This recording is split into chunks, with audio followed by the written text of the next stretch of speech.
The representative of Pakistan has asked for the floor to make a further statement. I give them the floor. Thank you, Madam President.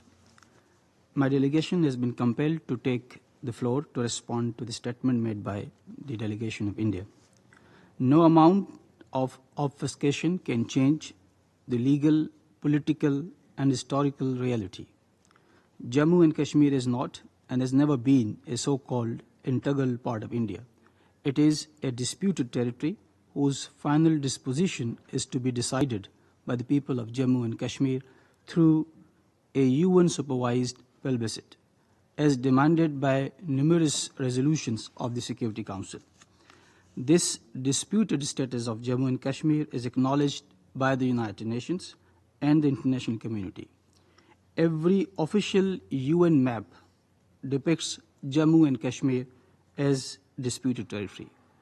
India is under a legally binding obligation under Article 25 of the UN Charter to implement the resolutions of the Security Council and enable the people of Jammu and Kashmir to exercise their right to self-determination.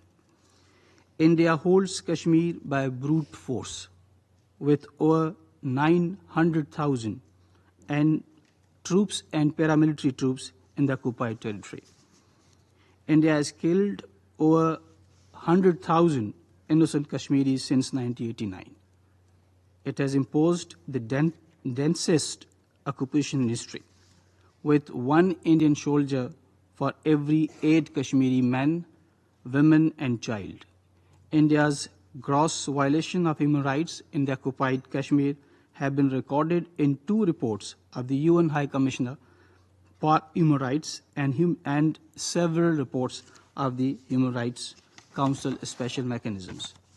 Madam President, we also heard a reference regarding terrorism. India raises the bogey of terrorism to divert attention from its violation of international law in occupied Jammu and Kashmir.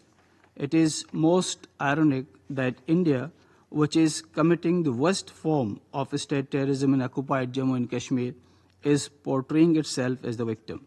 It is a familiar ploy of all occupiers and colonizers to paint legitimate struggle for freedom and liberation as terrorism.